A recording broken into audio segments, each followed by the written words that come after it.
நியாயாதிபதிகள் 6:36. அப்பொழுது கிதியோன் தேவனை நோக்கி, தேவரீர் சொன்னபடி என் கையினாலே இஸ்ரவேலை ரட்சிக்க வேண்டுமானால் நான் உங்களை டெஸ்ட் வைக்கிறேன்.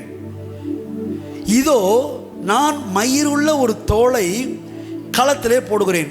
பனி தோளின் மேல் மாத்திரம் பெய்து பூமியெல்லாம் காய்ந்திருந்தால் அப்பொழுது தேவரீர் சொன்னபடி இஸ்ரவேலை என் கையினால் ரட்சிப்பீர் என்று நான் அதனால் அறிந்து கொள்வேன் அப்படின்னு கேட்குறான் பாருங்க. ஆண்டவரே, நான் இஸ்ரவேல் ஜனங்களை ரட்சிக்கணும்னு நீங்கள் திட்டம் வச்சிருக்கிறீங்க, அதை சொல்லியிருக்கிறீங்க.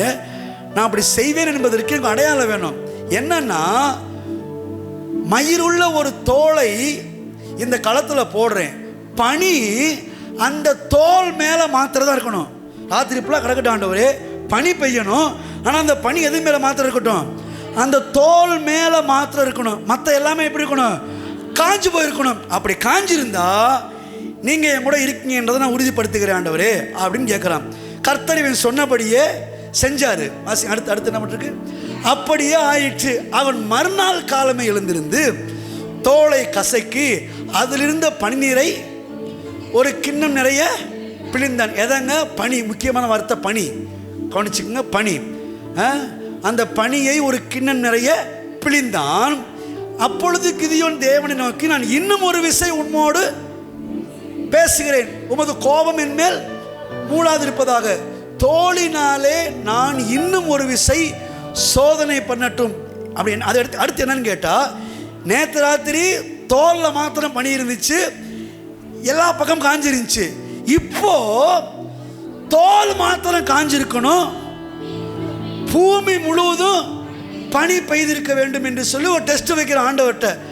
அதே மாதிரியே செஞ்சு அப்படியே தேவன் அன்று ராத்திரியிலே செய்தார். தோல் மாத்திரம் காய்ந்திருந்தது.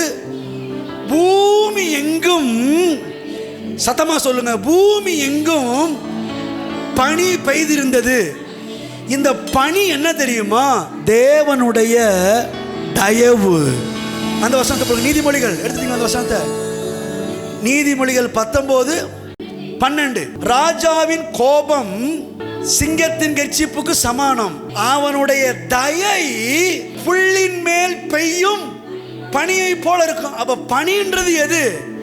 தேவ தயவு. இப்ப சொல்றான் பாருங்க, ஆண்டவரே உம்முடைய தயவு இன்னைக்கு தோல் மேல மாத்திரம் இருக்கட்டும், மற்ற எங்க இருக்கக்கூடாது. அதுக்கப்புறம் அதை அடிச்சு புளிஞ்சு காய வச்சுட்டு இன்னைக்கு வந்து சொல்றான், இந்த தோல் மாத்திரம் காஞ்சிருக்கணும், பூமியெல்லாம் பனி பெய்திருக்கணும் அப்படின்றான். அது என்ன அர்த்தம்னா, ஆண்டவர், அது பிதாவாகிய தேவன் அவருடைய ஜனங்களுக்கு காண்பிக்கிற தயவை கர்த்தர் கிதியோன் மூலமா பேசுறாரு பாருங்க. இப்போ பழைய ஏற்பாடு முழுவதும் தேவனுடைய தயவு எல்லாரும் மேலே இல்லை. எப்படி அந்த ஒரு நாள் ராத்திரி அந்த தோளின் மேல மாத்திரம் இருந்துச்சோ, தேவனுடைய தயை பழைய ஏற்பாட்டில் எவன் மேல இருக்கும்னு நினைச்சோ அவன் மேல மாத்திரம் தான் இருந்துச்சு. மறுநாள் அந்த தோலை அடிச்சு புளிஞ்சிட்டான் பாருங்க. புளிஞ்ச பிறகு இன்னைக்கு பனி எப்படி இருக்குது? எல்லா பக்கம் இருக்குது. அதே போல பழைய ஏற்பாடு முழுவதிலையும் எவன் மேல தயவா இருக்கணுமோ, எவன் மேல கிருபையா இருக்கணுமோ, எவன் மேல இரக்கமா இருக்கணுமோ, அவன் மேல மாத்திரம்தான் தயவு, இரக்கம், கிருபை இருந்துச்சு.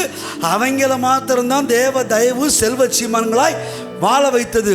ஆனால் என்றைக்கு ஆண்டவராகி இயேசு கிறிஸ்து கல்வாரி சிலுவையிலே அடித்து சித்திரவதை செய்யப்பட்டு பிழியப்பட்டாரோ, காயப்படுத்தப்பட்டாரோ, நொறுக்கப்பட்டாரோ, அவருடைய சரீரத்தில் ஒட்டியிருந்த அத்தனை ரத்தமும், அதாவது வேர்வையும் தண்ணீரும் வெளியே வருகிற அளவுக்கு எப்பொழுது அவருடைய சரீரத்தில் முழு ரத்தமும் வெளியே போனதோ, அந்த சனப்பொழுதுல அவர் மேல எவன் மேலையாவது இருந்த அந்த தயவு இன்னைக்கு இயேசு கிறிஸ்துவின் ரத்த புண்ணியத்தின் நிமித்தமாக எல்லாரும் மேலையும் ஊற்றப்பட்டிருக்கிறது.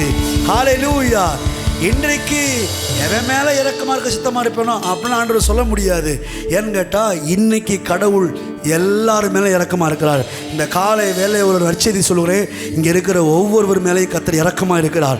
கர்த்தர் தயவுள்ளவராக இருக்கிறார். கர்த்தர் கரிசனை உள்ளவராக இருக்கிறார். நீங்கள் கூப்பிடும்போது உங்கள் கூப்பிடுதலுக்கு செவியை சாய்க்கிறார். உங்களை கர்த்தர் காப்பாற்றுகிறவராக இருக்கிறார். உங்களுடைய விருப்பத்தின்படி அவர் செய்கிறார். 4வது, உங்கள் வாழ்க்கை தரத்தை உயர்த்துகிறவராக இருக்கிறார். இதுக்கு தான் தேவனுடைய தயவு உங்களுக்கு கொடுக்கப்பட்டிருக்கிறது. அதனால தான் பக்தன் சொல்கிறான், தேவனுடைய தயவினாலே எங்கள் கொம்பு உயரும். நான் இப்படி சொல்கிறேன், உங்கள் கொம்பு உயர்கிறது மாத்திரமல்ல, கொம்புன்னா தலை, இப்படி சொல்கிறேன், தேவனுடைய தயவினால் உங்கள் தலை உயர்கிறது மாத்திரமல்ல, உங்களுடைய வாழ்க்கை தரமே உயர்த்துகிறதா இருக்கிறது. உங்களுடைய பொருளாதாரமே உயர்கிறதா இருக்கிறது. தேவனுடைய தயவினாலே நம்முடைய முற்பிதாக்கள் அத்தனை பேரும் செல்வ சீமான்களாய் வாழ்ந்திருப்பார்களானால், ஒன்றுக்கும் இல்லாமல் ஒதுக்கப்பட்டு தள்ளப்பட்டு நொறுக்கப்பட்டு கடன்பட்டு கஷ்டப்பட்டு தரித்திரப்பட்டு வறுமையில் கிடந்த அத்தனை பேரும் தேவனுடைய தயவினாலே செல்வ சீமான்களாய் வாழ்ந்திருப்பார்களானால், இன்றைக்கு அதைவிட மேலாய் நாம் வாழ்ந்திருப்போம். பிரியமானவனே, நீ எல்லாவற்றிலும், எத்தனைவற்றிலுங்க, எல்லாவற்றிலையும் வாழ்ந்து சுகமாயிருக்க விரும்புகிறேன். அப்படியானால் உங்களுடைய தலைகள் உயருகிறது மாத்திரமல்ல, உங்களுடைய தலைமுறைகளும் உயரும், வாழ்க்கை தரமும் இது முதற்கொண்டு உயருன்றேன். இந்த புதிய மாதத்தின் வாக்குத்தத்தமாக எடுத்துக்குங்க. தேவரீர் உம்முடைய பெரிய தயவினாலே எங்களுடைய கொம்பு உயரும். ஹல்லேலூயா. போன மாதம் வாசித்தோம், உம்முடைய நாமத்தினாலே எங்கள் கொம்பு உயரும். இப்போ நான் சொல்கிறேன், தேவனுடைய தயவினாலே உங்கள் கொம்புகள் இந்த புதிய மாதத்தில் உயருவதாக. வாழ்க்கை தரங்கள் அடித்த படிக்கு போவதாக. நோவாவுடைய பேலை அரராத்து மலை அளவுக்கு உயர்ந்தது போல உங்கள் வாழ்க்கை தரம் அதை விட மேலாய் உயருவதாக. ஏன்னா தேவன் அப்படி தான் சொல்லி இருக்கிறாரு, பூமிக்கு வானம் எவ்வளவு உயரமாய் இருக்கிறதோ அவ்வளவு உயரமாய் உன்னை குறித்து என்னுடைய நினைவுகள் உயர்ந்திருக்கிறதுன்னு சொல்றாரு. அப்படினால் இது அரராத்து மலை அளவு அல்ல, அதை விட மேலாக வானத்தின் செல்வங்களை குடித்து, வானத்தின் மலை தண்ணீரை குடித்து செல்வமாய் வாழுகிற வாழ்க்கையை தான் கடவுள் உங்களுக்கு எனக்கு வைத்திருக்கிறார்.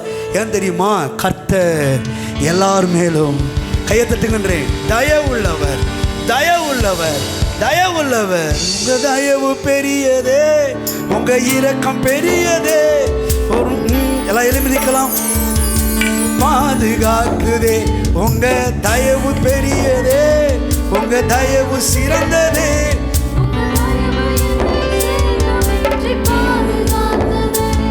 ஒரு சேதமின்றி தலைமுறையாய் பாதுகாத்ததே. ஜலங்கள் எல்லாம் அமிழ்ந்து போனதே, என் பேலை மட்டும் பத்திரமாய் மலையில். பாடுறவங்களுக்கு நடக்கும்.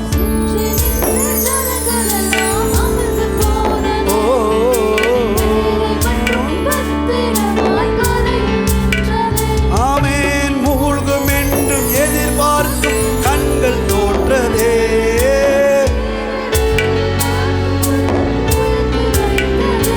என்னை உயர உயர உயர்த்தி வைத்ததே. உங்க தயவு பெரியதே, உங்க தயவு சிறந்ததே.